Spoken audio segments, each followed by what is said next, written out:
Bueno, vamos a hacer esta unidad que es la parte de clasificación de ángulos. Vamos a ver dos conceptos primero. Lo que es bisectriz de un ángulo y la mediatriz de un segmento. Bisectriz siempre va a estar relacionado con un ángulo y mediatriz siempre va a estar relacionado con un segmento. La definición de bisectriz que tienen dice es una semirrecta. También en algunos libros considera que es una recta, entonces decir que la bisectriz es una semirrecta, vamos a ver en qué caso utilizar semirrecta y en qué caso utilizar recta. Bueno, dice que parta el ángulo en dos ángulos iguales. Si tengo el ángulo A, entonces vamos a considerar en este caso que una semirrecta parte al ángulo en dos ángulos iguales. Que este sea la bisectriz. Entonces, si este medía 60, por ejemplo, este va a ser 30 y este va a ser 30. Entonces, este sería la mitad del ángulo A, si este es el ángulo A, y este la mitad del ángulo. Entonces, ahí está la bisectriz. La mediatriz de un segmento, si yo tengo un segmento cuyos extremos son AB y M, vamos a considerar que M, yo ya fijé el punto medio de este segmento AB. La mediatriz dice que es una recta, y esa recta dice que es perpendicular al segmento en su punto medio. Bueno, por un punto M pueden pasar infinitas rectas, pero solamente una recta va a ser la perpendicular a este segmento. Este sería la mediatriz. Y en este caso, al ser perpendicular, acá tiene que formar 90 grados. 90 grados sería el ángulo recto. Bueno, después tenemos una parte que es posiciones relativas de dos rectas en un plano. Cuando dice relativa quiere decir, si yo tengo un plano, por ejemplo la pizarra, si yo voy a ubicar dos rectas, quiere decir que una recta, cómo está posicionada con respecto, en relación a la otra, por eso es relativa.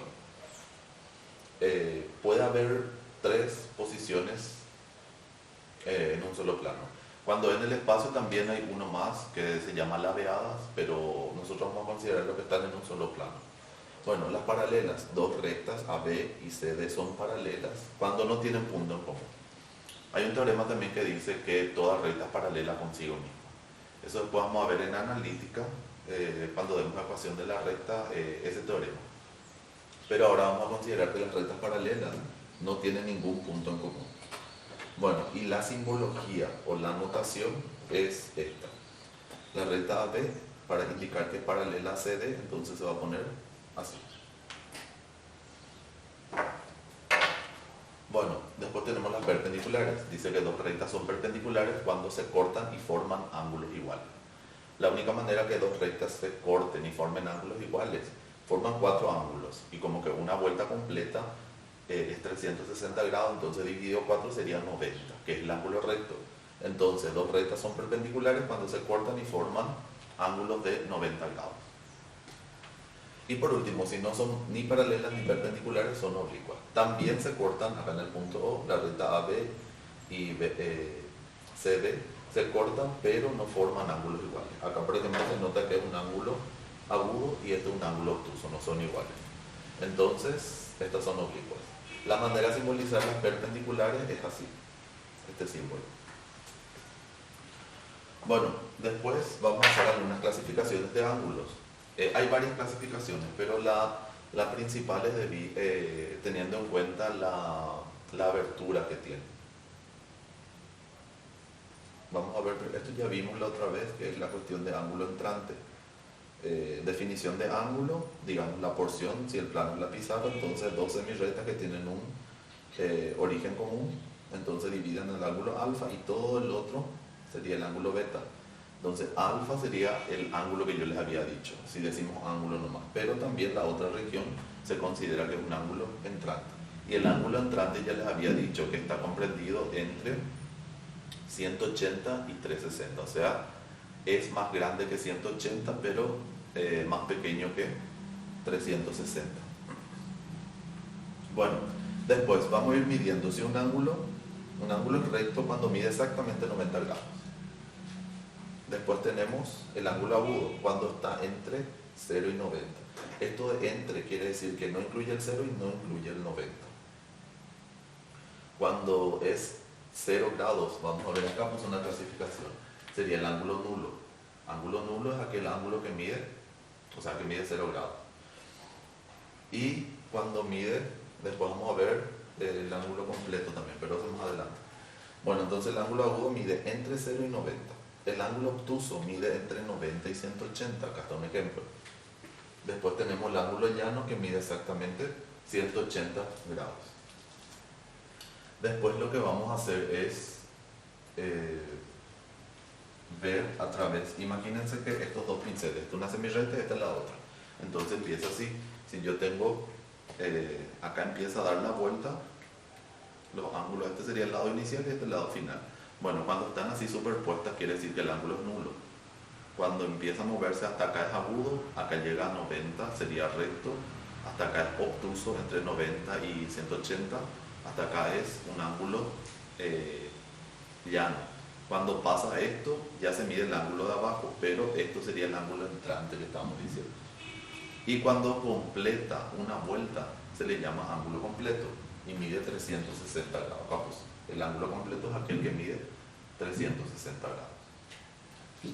Bueno, después vamos a hacer una comparación de ángulos. Si yo tengo dos ángulos ya, entonces hay algunas, si cumple algunas características como tener un lado común, entonces se clasifican en dos, pueden ser consecutivos o adyacentes. ¿En qué caso los ángulos son consecutivos? Dos ángulos son consecutivos cuando tienen un lado común, dice la definición. Vieron que el ángulo alfa tiene este lado y este lado, y beta tiene este lado y este lado, y ellos comparten uno de sus lados, entonces tienen un lado común. Entonces en ese caso ya son consecutivos. ¿En qué caso son adyacentes? También dice que tienen que tener un lado común. En este caso este es el lado común de alfa y beta. Pero dice que los otros lados no comunes están en línea recta. El no común de alfa es este y el no común de beta es este. Y justamente están en línea recta. Serían también opuestos. Este tiene este sentido y el otro tiene el sentido opuesto. Entonces en este caso alfa y beta son ángulos adyacentes.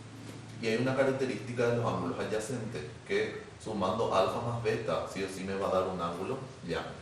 Entonces sumando los dos, alfa y beta, cuando son adyacentes, entonces es 180 grados van a sumar. Ahora, no todos los consecutivos son adyacentes, porque acá por ejemplo los lados no comunes, para que sea adyacente tienen que estar en línea recta. Y acá no están en línea recta los lados no comunes. Entonces estos consecutivos no son adyacentes. Pero siempre los ángulos adyacentes van a ser consecutivos. ¿Por qué? Porque al tener un lado común, ya directamente es consecutivo. Bueno, después, si yo sumo las medidas de dos ángulos, acá también lo que quiero explicar es que ángulos consecutivos también puede haber más de uno, más de dos. Por ejemplo, si tengo así, póngale que sean alfa, beta, gamma. En este caso, también se consideran ángulos consecutivos, pero para que sea adyacente solamente dos ángulos. Bueno, ángulos complementarios. Si yo tengo dos ángulos, por ejemplo 60-30, y yo sumo esos ángulos y me da 90 grados, entonces quiere decir que alfa y beta son dos ángulos complementarios. Y la definición dice, y cada uno es complemento del otro. Hablando de 60 y 30, entonces sumando da 90, quiere decir que son complementarios. Pero si yo puedo decir que 60 es el complemento de 30 y 30 grados es el complemento de 60. Si hago lo mismo pero me suman 180, entonces son suplementarios y cada uno es el suplemento del otro. Y si suman 360 quiere decir que son ángulos conjugados y cada uno es la conjugada del otro ángulo. Después tenemos ángulos opuestos por el vértice. Si yo corto dos rectas se forman cuatro ángulos, alfa, beta, gamma y tita. Ahora dice que son opuestos por el vértice aquellos que solamente comparten el vértice, o sea, solamente tienen en común el vértice.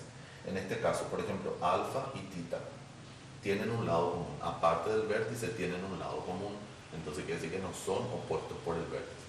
Pero acá, por ejemplo, alfa y beta, sus lados no son comunes ninguno, solamente comparten el punto que es el origen. Entonces en este caso alfa y beta son ángulos opuestos por el vértice y otro par sería tita y gamma. Y esos ángulos opuestos por el vértice son iguales. Alfa igual a beta y tita igual a gamma. Bueno, y esta es la parte 1. Ahora ya les voy a pasar. En el siguiente video van a ver la segunda parte.